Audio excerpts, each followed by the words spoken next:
नमस्कार दोस्तों, आप लोग देख रहे हैं द सनातन ज्ञान। मित्रों, अगर आप अपनी लाइफ में कुछ नया सीखना चाहते हैं तो चैनल को सब्सक्राइब करके बेल आइकन अवश्य दबा दें। मित्रों, सावन सोमवार का दिन बहुत ही खूबसूरत दिन होता है और सावन सोमवार के दिन बहुत सारे लोग शिव जी का व्रत भी करते हैं। लेकिन मित्रों, सावन सोमवार के दिन आपको ध्यान रखना चाहिए कुछ ऐसी बातें, कुछ ऐसी गलतियां जिनको अगर आप भूल से भी कर देते हैं, जाने अनजाने में भी कर देते हैं, तो इसका बहुत बड़ा भुगतान आपको भुगतना पड़ता है। माना जाता है मित्रों, भोलेनाथ नाराज हो जाते हैं। वैसे तो मित्रों, शिव जी भोले हैं, किसी के बात का बुरा नहीं मानते और बहुत जल्द ही खुद प्रसन्न भी हो जाते हैं। लेकिन मित्रों, कुछ ऐसी बातें हैं जो भोलेनाथ को पसंद नहीं आती है। आज हम आपको इस वीडियो में बताएंगे मित्रों कि वो कौन सी बातें हैं। सबसे पहले उठते ही हम क्या करते हैं, सावन सोमवार के दिन सुबह सुबह स्नान आदि करके भगवान को याद करते हैं, भगवान से विनती करते हैं कि हमारे सारे बिगड़े काम बना दें, हमारे जीवन से मुसीबतों को दूर भगा दें। भगवान को और अधिक प्रसन्न करने के लिए हम विधि विधान से तरह तरह से पूजा अर्चना आदि जैसी चीजें करते हैं ताकि मित्रों हमारी सारी मनोकामनाएं जल्दी से जल्दी पूरी हो जाए। और इसी कड़ी में भगवान के नाम का उसी दिन पर हम स्मरण करते हैं। हमारी शास्त्रों में तो अलग अलग दिन अलग अलग देवताओं को डेडिकेट कर दिया गया है। मित्रों, सोमवार को शिव जी का व्रत रखो, मंगलवार को हनुमान जी का व्रत रखो, बुधवार को गणेश जी का व्रत रखो, बृहस्पतिवार को विष्णु जी का व्रत रखो, शुक्रवार को लक्ष्मी माता का व्रत रखो, शनिवार को हनुमान जी और शनि देव का व्रत रखो, संडे को सूर्य देवता का व्रत रखो। इस तरह अलग अलग दिन अलग अलग देवी देवताओं के नाम के व्रत रखने की परंपरा है और उपवास रखकर भगवान को प्रसन्न करने का जिक्र हमारे पुराणों में किया गया है। मित्रों, भगवान को प्रसन्न करने का यह सबसे अच्छा तरीका माना जाता है। इस उपवास वाले दिन हम एक टाइम या 2 टाइम जैसे भी खाना ना खा करके हम खुद को कष्ट पहुंचाते हैं। इस तरह भगवान का ध्यान अपनी ओर आकर्षित करते हैं। मित्रों, आगे बढ़ने से पहले हम आपसे रिक्वेस्ट करते हैं, वीडियो को लाइक करके चैनल को सब्सक्राइब अवश्य कर दें और वीडियो को पूरा अंत तक देखें, क्योंकि मित्रों आधा अधूरा ज्ञान से आपको आधा ही फल मिलता है। आपकी मेहनत और भक्ति को देखकर माना जाता है मित्रों कि भगवान हर एक व्यक्ति के मनोकामना को पूर्ण करते हैं। जब बात उपवास की आती है तो सबसे अधिक पूरी दुनिया में सोमवार का व्रत रखा जाता है। मित्रों, हिंदू धर्म में सोमवार का दिन शिव जी को समर्पित किया गया है। ऐसे में बहुत सारे लोग सोमवार को शिव जी के नाम पर व्रत रखते हैं। लेकिन मित्रों, आपको आज हम बता दें, शिव जी के नाम के व्रत रखने का मतलब सिर्फ 1 या 2 बार खाने का परहेज नहीं है, बल्कि इसके कुछ नियम और नियम कायदे भी हैं जिनका पालन आपको जरूर करना चाहिए। जो भी व्यक्ति इन नियम कायदों का पालन नहीं करता, उसका सोमवार का व्रत फेल हो जाता है। और साथ ही साथ माना जाता है मित्रों, उल्टा शिव जी का प्रकोप उन लोगों को झेलना भी पड़ सकता है। मित्रों, अगर आप भी शिव जी का व्रत करते हैं, सोमवार का व्रत करते हैं, शिव जी की अक्सर पूजा करते हैं, तो आपको ध्यान रखना चाहिए कि कुछ गलतियां भूल से भी आपको नहीं करना चाहिए। सोमवार के दिन अन्न का सेवन नहीं किया जाता, ये बात सभी जानते हैं। लेकिन कई बार लोग फल आहार करते समय नमक का सेवन कर लेते हैं। आपकी जानकारी के लिए बता दें मित्रों कि सावन के सोमवार व्रत रखते समय आपको दिन भर में कभी भी नमक का सेवन नहीं करना चाहिए। यहाँ तक कि आपने एक वक्त का भी उपवास रखा है और शाम को एक समय भी खाना खाते हैं तो वो भी आपका बिना नमक वाला होना चाहिए। अगर आपको नमक की ज्यादा जरूरत है तो आप थोड़े से सेंधा नमक का इस्तेमाल कर सकते हैं, लेकिन नमक को भूल से भी आपको हाथ नहीं लगाना चाहिए। दूसरी चीज जो आपको उपवास वाले दिन ध्यान रखना चाहिए कि उपवास वाले दिन आपको पूर्ण रूप से ब्रह्मचर्य का पालन करना चाहिए। स्त्री हो या पुरुष, जिसने भी सोमवार का व्रत रखा है और आप शादीशुदा हो तो पति पत्नी दोनों को संयम बरतना चाहिए। इस दिन भूल करके भी आपको संबंध नहीं बनाना चाहिए, वरना आपका ये उपवास टूट जाता है। शिव जी का प्रकोप उल्टा झेलना पड़ता है, क्योंकि किसी भी उपवास में ब्रह्मचर्य का पालन करना बहुत ही अनिवार्य माना जाता है। मित्रों, तीसरी चीज जो आपको ध्यान रखनी है वो ये है कि कभी भी किसी भी बड़े बुजुर्ग का अपमान आपको नहीं करना चाहिए। सोमवार के दिन विशेष रूप से अपने बुजुर्गों के, घर के बड़ों के, माता हो, पिता हो, बड़े भाई हो, भाभी हो, कोई भी हो, बहन हो, जीजाजी हो, जो भी लोग हैं आपके जीवन में, उन सभी का,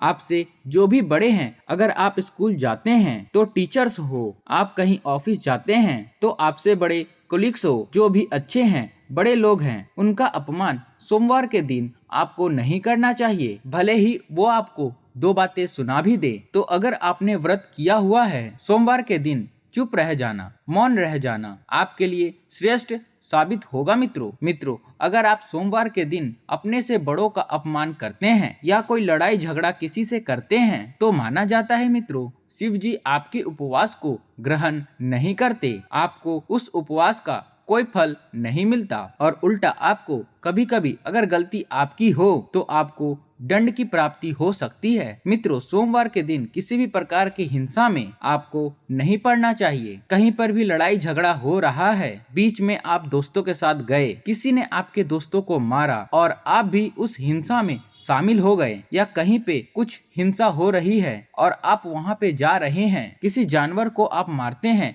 या किसी तरह का नुकसान करते हैं, यह सब काम आपको नहीं करने हैं। किसी भी जीव को मारकर खाना आदि भी, कई लोग नॉनवेज का सेवन करते हैं, वो खाना, किसी भी जीव को मारना सोमवार के दिन, ये सब काम आपको नहीं करने हैं। मित्रों, सोमवार के दिन आपको तामसिक भोजन बिल्कुल भी नहीं करना चाहिए। आप शिव जी को अगर मानते हैं तो आपको तामसिक भोजन से सोमवार के दिन परहेज करना चाहिए। तामसिक भोजन व्रत के एक दिन पहले यानी कि रविवार को रात के समय से आपको बिल्कुल ही रोक देना चाहिए। किसी भी लोगों से अपशब्द का प्रयोग ना करें। गाली गलौज करना, अपशब्द बोलना, किसी के मन को चोट पहुंचाना, आपने गाली नहीं दी पर किसी को ऐसी बातें बोली कि इमोशनली उसको आपने हर्ट कर दिया, उससे जीवन को उससे छीन लेने तक की उल्टी सीधी बातें बोल दी, उसके मन को खत्म कर दिया, ऐसी बातें, ऐसे अपशब्द आपको लोगों के साथ नहीं बोलने चाहिए। ऐसा करने से जिसे हम इमोशनल अत्याचार कहते हैं वो भी नहीं करने चाहिए, वरना मित्रों शिव जी का प्रकोप आपको झेलना पड़ सकता है। मित्रों,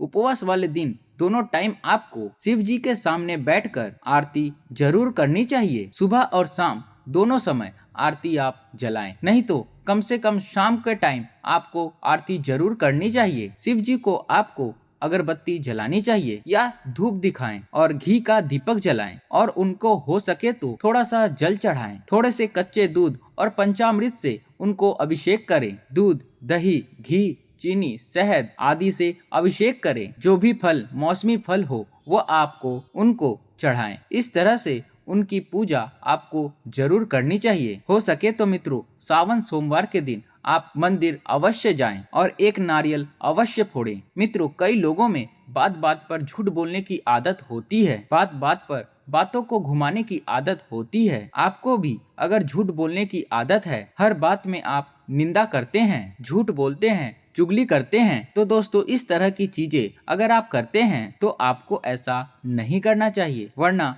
आपको शिव जी का प्रकोप झेलना पड़ता है। हमारे धर्म में जब भी हम देवी देवताओं का पूजन करते हैं तो प्रसाद संबंधी कुछ विशेष नियम भी होते हैं। भगवान कृष्ण को जैसे दही का भोग लगाते हैं, माता संतोषी को खटाई की चीजें नहीं लगाते हैं, इसी प्रकार हर देवी देवताओं का पूजन, प्रसाद और मंदिर से संबंधित खास नियम होते हैं। इसी में शिव जी को माना जाता है कि आख, धतूरा, बेलपत्र आदि आपको चढ़ाने चाहिए। आमतौर पर हमने देखे हैं कि जब भी लोग जागरण करते हैं, पूजन करते हैं या आरती में शामिल होते हैं तो भगवान के गुणगान के साथ तालियां बजाते हैं, तो इससे भक्त मंडली में एकता आती है, भावना पैदा होती है। जब भी हम परिवार में मिल कर के आरती गाते हैं, सभी लोग एक साथ मिल कर के ताली बजा बजा कर के आरती गाते हैं। माना जाता है मित्रों कि तालियों के गूंज से प्रार्थना के शब्द भगवान तक जरूर पहुंचते हैं। परंतु आपको यह जानकर आश्चर्य होगा कि धार्मिक मान्यता के अनुसार भगवान शिव जी के मंदिर में ताली बजाना वर्जित माना गया है। इस मान्यता को सुनकर शायद आपको थोड़ा सरप्राइज लग सकता है, लेकिन मित्रों यह बात बिल्कुल सच है। शिव मंदिरों में खास अवसरों को छोड़कर ताली नहीं बजानी चाहिए। कहा जाता है कि भगवान शिव समाधि में लीन रहते हैं और इस दौरान वह गहरे ध्यान में होते हैं। पौराणिक कथाओं में भी आता है कि शिव का ध्यान भंग करना बहुत मुश्किल कार्य रहा है और भगवान शिव एक बार तो कामदेव को भी भस्म कर दिया था, क्योंकि उसने शिव जी के ध्यान को भंग करने का दुस्साहस किया था। इसलिए कहा जाता है मित्रों, शिव मंदिर में शांति का माहौल रखना चाहिए। जब भी आप शिव मंदिर में जाएं तो आप शिव जी का पूजा शांति से करें। शिव लगातार जलधारा के नीचे ध्यान लगाकर बैठे रहते हैं। उन्हें शोर शराबा बिल्कुल पसंद नहीं होता है। ध्यान और समाधि लगाने के लिए वह शमशान हो, कैलाश हो, हमेशा निर्जन स्थान पर ही रहते हैं। इसलिए कहा जाता है कि शिवलिंग के पास 3 बार आपको ताली नहीं बजानी चाहिए। ये शिव के ध्यान को भंग करने की कोशिश करते हैं और भगवान को यह बिल्कुल पसंद नहीं आता है। बेवजह शिव जी का ध्यान भंग करने से उनका क्रोध भड़क सकता है। इनका खमियाजा जो भी व्यक्ति ऐसा कर रहा है उसको भुगतना पड़ता है। दोस्तों, माना जाता है शिव जी के साथ ही शिव जी के परिवार भी नाराज होते हैं। उनके भूतगण तक रुष्ट हो सकते हैं और जब शिव जी की पूजा हो रही हो तभी आपको सिर्फ ताली, घंटी, शंख या अन्य वाद्य बजाना चाहिए। इसके अलावा मंदिर में आपको किसी भी प्रकार के बेकार के वाद्य नहीं बजाने चाहिए। तो मित्रों, उम्मीद करता हूँ वीडियो आप लोगों को बहुत ही अच्छा लगा होगा। अगर आप लोगों को वीडियो पसंद आया है मित्रों तो वीडियो को एक लाइक करके चैनल को सब्सक्राइब करके बेल आइकन अवश्य दबा दे और ज्यादा से ज्यादा इस वीडियो को शेयर कर दे ताकि आपके दोस्तों को और आपके परिजनों को इस जानकारी के बारे में पता चल सके। और अगर आप लोग महादेव को मानते हैं तो कमेंट बॉक्स में हर हर महादेव ओम नमः शिवाय अवश्य लिख दें। तो मिलते हैं हम अगली वीडियो में मित्रों, एक नई जानकारी के साथ, एक नए ज्ञान के साथ, एक नए थॉट्स के साथ। तब तक के लिए नमस्कार मित्रों।